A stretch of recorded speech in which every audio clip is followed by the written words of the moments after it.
Hey everyone, and welcome to the Deep Dive. Today we are diving deep into the world of YouTube's biggest star, Mr. Beast. Mr. Beast. That's right. We found a fascinating interview where he reveals his secrets to success.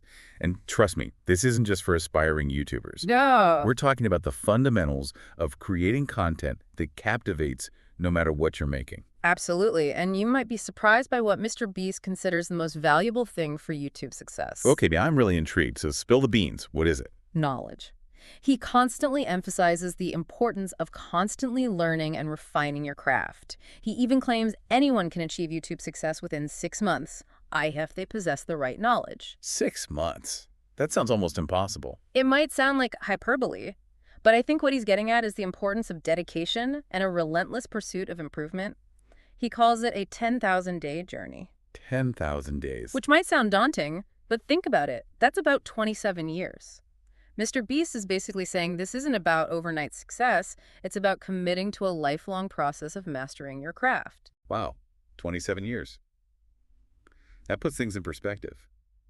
But Mr. Beast didn't start with millions of subscribers and a team of experts, right? Not at all. He started with absolutely nothing, spent 7 years saving up for his first camera, and you know what? He admits his early videos were terrible. Okay, so even Mr. Beast had to stamp somewhere. I guess the takeaway here is that we shouldn't be afraid to start small and embrace the journey, even if our early work isn't perfect. Exactly. He's living proof that consistent effort and a hunger to learn are far more important than some magical formula or overnight success. That's actually really encouraging. It's all about constantly pushing yourself to grow and improve. But what about the YouTube algorithm? Doesn't that play a huge role in whether a video takes off or not? Mr. Beast actually has a very interesting take on the algorithm. He says it's not some mysterious force to be feared or gamed. Instead, he encourages creators to think of the algorithm as their audience. So instead of blaming the algorithm when a video doesn't perform well, we should be asking ourselves, why didn't my audience like this? Exactly. He emphasizes understanding the psychology of your audience. What makes them tick, what keeps them engaged. Because at the end of the day, the algorithm is simply reflecting what viewers want. Okay, that makes a lot of sense. But how do you actually figure out what your audience wants? Does Mr. Beast give any specific tactics? He does. And this is where it gets really interesting. He dives deep into what he calls clickbait done right, specifically focusing on titles and thumbnails. Not clickbait. The double-edged sword of the internet. Everyone loves to hate it, but it clearly works. So what's Mr. Beast's secret sauce? Oh, he's very strategic about it. He says titles need to be short, instantly grab your attention, and accurately represent the content. Oh, and they should also reflect the video's length so viewers know what they're getting into. So no misleading titles or promising something you don't deliver. Exactly. He also points out that the more extreme the opinion in the title, the more likely people are to click. But you absolutely have to back it up with the content. For example, a title like Fiji Water Sucks might get some clicks. But Fiji water is the worst water I've ever drank in my life, is far more likely to stop someone scrolling. That's hilarious. Okay, I see his point. But what about thumbnails? Those are just as important as titles, right? Absolutely. Mr. Beast says your thumbnail needs to instantly convey what the video's about, even on autoplay. It should be visually striking and evoke an emotion or curiosity so strong that the viewer can't help but click. Do you have a favorite Mr. Beast thumbnail that really nails this? Oh, tons of them. But think about this. A thumbnail of a giant skateboard, packed with people, teetering on the edge of a ramp. Wouldn't you want to see what happens next? Oh, absolutely. I'd have to click on that. And that's what Mr. Beast understands. He sees the title and thumbnail as a promise to the viewer. If you break that promise with your content, you lose trust and ultimately you lose viewers. So it's all about being authentic and delivering on your promises. But once someone actually clicks on your video, how do you keep them hooked? That's where Mr. Beast's 10-second rule comes in. Okay, I'm all ears. What's the 10-second rule? With autoplay, the first few seconds of your video are more critical than ever. You have to grab viewers instantly and confirm that your video delivers on the promise you made with your title and thumbnail. So no more slow intros or wasting time getting to the point. Exactly. Mr. Beast believes in tight editing, compelling visuals, and a clear statement of what your video is about right from the start. He even shared one of his own intros as an example. I tied up an FBI agent, and I have $100,000 in this bag. Here's a knife. Good luck. Whoa. That's intense. You've definitely got my attention. Right. It's short to the point and instantly tells you what you're in for. Okay, so we've got our audience hooked with a killer title, thumbnail, and intro. But how do we keep them engaged throughout the entire video? Well, Mr. Beast has a very simple yet powerful piece of advice. Eliminate dull moments. Dolman. He stresses the importance of pacing and constantly engaging the viewer. Every single second should be interesting and keep people wanting more. That's easier said than done. Any tips on how to actually pull that off? He suggests varying your shots, even if you're just talking to the camera. Build in payoffs and cliffhangers to keep people watching until the very end. And most importantly, always be asking yourself, is this interesting? If it's not interesting to you, it's probably not interesting to your viewers either. That's a great point. It's all about putting yourself in the viewer's shoes and making sure you're delivering an experience that keeps them engaged from start to finish. But how do we know if we're actually achieving that? How can we get feedback and make sure our content is as captivating as possible? MrBeast actually has a very unique approach to feedback. He recommends showing your video to your harshest critics before publishing. He calls it the 10 most critical people test. The 10 most critical people. So instead of just surrounding ourselves with yes people, we should actively seek out constructive criticism. Exactly. Feedback is crucial for improvement. And sometimes the best feedback comes from the people who are willing to be brutally honest with you. It might sting a little, but it can help you identify weaknesses and make your work even better. Okay, that's a valuable tip. I think we all need to find our own 10 most critical people and be open to their feedback, even if it's tough to hear. But in the world of online content, there's always this pressure to churn out as much content as possible. Does MrBeast address this at all? He does, and it might surprise you. He actually challenges the traditional advice of post as frequently as possible. Instead, he believes in quality over quantity. So it's better to make a few truly amazing videos than a lot of average ones. Exactly. He argues that it's better to focus on creating a few exceptional pieces of content that truly resonate with your audience, rather than constantly uploading just to maintain a schedule. That's a refreshing perspective, especially in today's fast-paced digital world. It's a good reminder to focus on creating something truly special, rather than just adding to the noise. It is. And this brings us to another one of MrBeast's key insights, the importance of the binge-worthy factor. Okay, this sounds intriguing. What's the binge-worthy factor all about? He's not just aiming for people to watch one video and move on. He wants to create content that's so good, so captivating, that viewers will binge watch multiple videos in a row. I get it. That makes a lot of sense. The more videos people watch, the deeper the connection they build with the creator. Precisely. He's not just thinking about individual videos. He's thinking about creating an emotional journey for the viewer. He wants them to walk away feeling amazed, excited, and hungry for more. Think about it. When you binge watch a show you love, you get completely immersed in that world. MrBeast wants to create that same feeling with his content. That's a really powerful goal.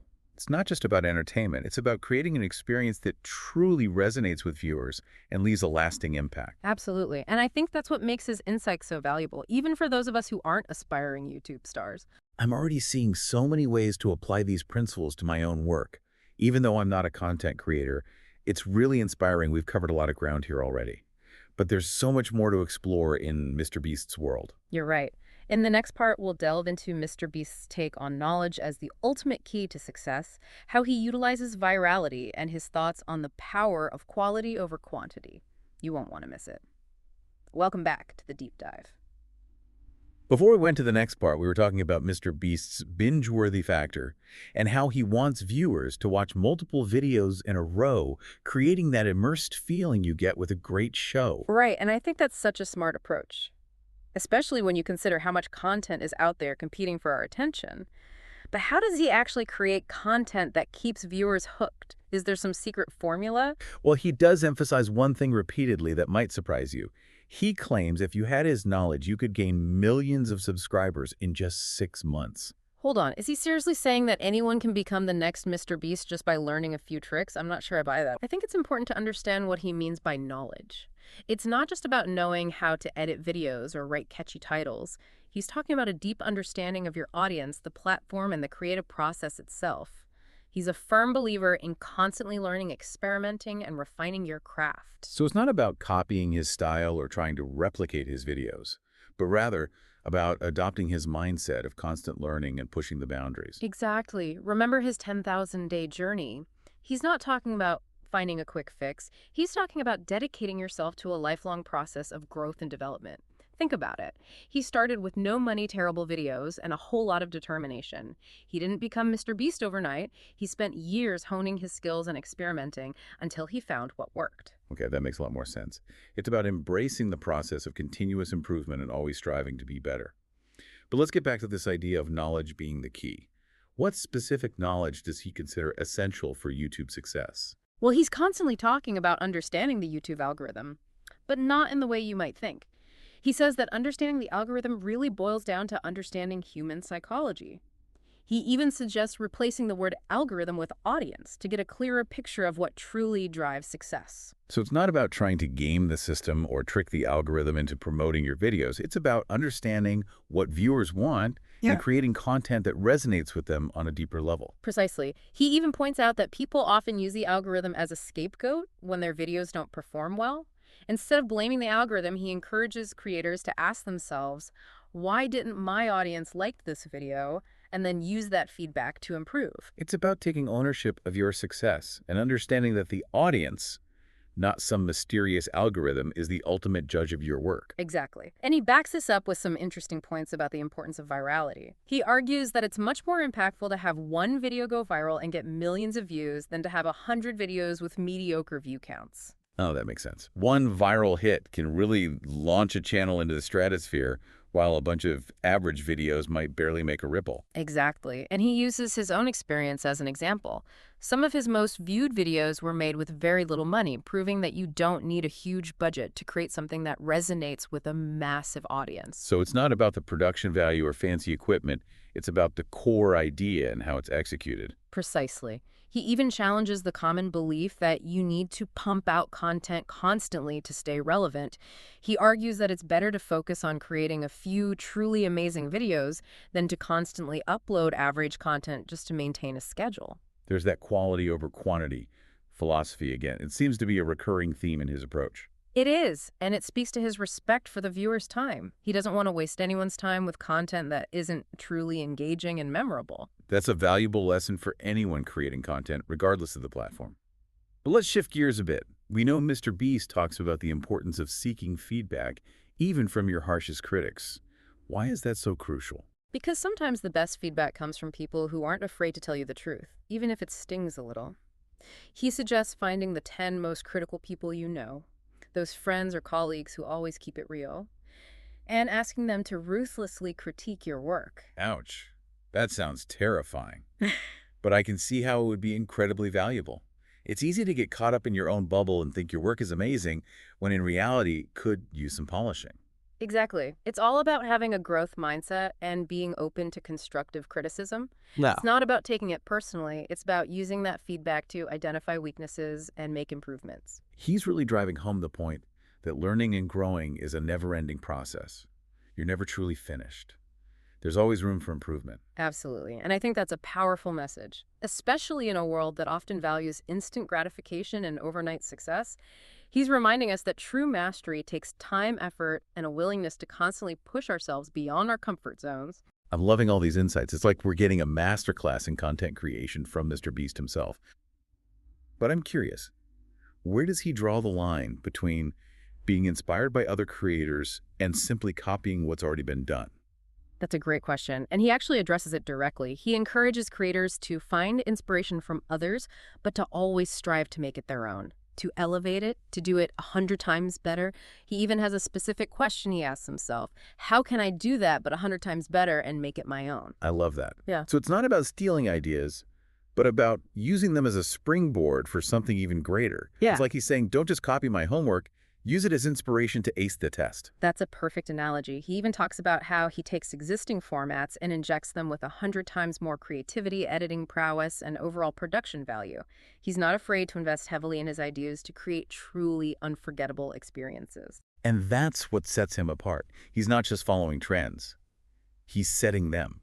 It's that relentless pursuit of pushing the boundaries that makes him so fascinating. But where does he see YouTube heading in the future? Does he have any predictions? He's incredibly bullish on the future of YouTube. He believes that in 10 years it will be bigger than television ever was, at least in terms of cultural influence in America. He sees it becoming the dominant platform for entertainment. And even surpassing traditional media in terms of reach and impact. Wow, that's a bold prediction. But considering how rapidly YouTube has grown and evolved over the past decade, it's not entirely outlandish. Right. He highlights the incredible power and influence that top YouTube creators have, emphasizing that they don't need to rely on networks or gatekeepers to reach a massive audience. They have a direct line to millions of viewers, and that's a game changer. It's a testament to the democratization of media and the power of the internet to connect creators directly with their audience. Hmm. But what about MrBeast himself? Where does he see himself in this evolving landscape? He is incredibly confident in his own abilities and his position as a leader in the YouTube space. He believes that no one can do what he does better than him, and he backs that up with his relentless work ethic, his constant innovation, and his willingness to invest every penny back into his craft. It's that unwavering dedication that has propelled him to the top. He's not just talented, he's driven to be the best. Yeah. But does he ever acknowledge the sacrifices that come with this level of success? He does. He talks about not having much of a work-life balance and even mentions experiencing mental breakdowns due to the immense pressure he puts on himself. That's an important point. While his success is inspiring, it's crucial to remember that it comes at a cost. He's not advocating for everyone to follow his exact path. He's simply being transparent about his own journey and the sacrifices he's made. Right. It's a reminder that there's no one-size-fits-all path to success. What works for MrBeast might not work for everyone, and that's okay. It's about finding what works for you, setting your own goals, and pursuing them with passion and dedication. Absolutely. And with that in mind, let's move on to the final part of our deep dive, where we'll explore MrBeast's thoughts on the future of content creation and what it takes to truly stand out in a crowded digital landscape. Stay tuned. Welcome back to the Deep Dive. We've been uncovering some incredible insights from MrBeast about what it takes to create captivating content. Before we jump to this part, we were talking about the sacrifices he's made on his journey to success. It's inspiring, but also a good reminder that you need to find a path that works for you. Absolutely. And building on that idea, I think it's fascinating how MrBeast views the future of content creation. He's incredibly optimistic about the potential of platforms like YouTube and believes they'll become even more influential than traditional media. He actually predicts that YouTube will be bigger than television ever was in just 10 years. That's a pretty bold statement. It is, but when you consider how quickly YouTube has grown and how much it's already impacting our culture, it's not entirely outlandish. So what does this mean for creators? What does the future hold for those who are passionate about making content? Well, MrBeast highlights the incredible power and influence that top YouTube creators already have. They can reach millions of viewers directly without relying on networks or gatekeepers. It's like the Wild West of content creation. Anyone with a good idea and the drive to make it happen can potentially reach a massive audience. Exactly. And MrBeast believes this trend will only continue. He sees a future where creators have even more control and opportunities to connect with their audience on their own terms. That's really exciting. It feels like the possibilities are endless. But how does MrBeast see himself fitting into this evolving landscape? He's incredibly confident in his own abilities and his position as a leader in the YouTube space. He doesn't shy away from saying that he believes no one can do what he does better than him. And he certainly has the track record to back that up. He does. But it's not just about talent or charisma. He backs up his confidence with a relentless work ethic, a constant drive to innovate, and a willingness to reinvest everything back into his craft. He truly embodies that 10,000-day journey mentality. It's not about chasing quick wins. It's about dedicating yourself to a lifetime of growth and improvement. Right. And I think that's an incredibly valuable takeaway for anyone, regardless of what you're passionate about. Whether you're a content creator, an entrepreneur, an artist, or anything in between. The principle of continuous learning and striving to be better every day applies. Absolutely. MrBeast has given us so much to think about today. From his strategic approach to titles and thumbnails, to his emphasis on the binge-worthy factor and the importance of seeking out constructive criticism. His insights are incredibly valuable, even for those of us who aren't creating YouTube videos. I completely agree. He has challenged us to think differently about content creation, to focus on the emotional journey of our audience, and to always strive for that 100 times better approach. And perhaps most importantly, he's reminded us that success isn't about overnight magic. It's about a dedication to continuous learning, pushing boundaries, and always striving to be better. So no matter what your passion is, what your 10,000-day journey looks like, remember MrBeast's core message. Knowledge is power. Embrace the journey and never stop learning. Thanks for joining us on this incredible deep dive into the world of Mr. Beast. Until next time, keep exploring, keep creating, and keep pushing yourself to be better every day.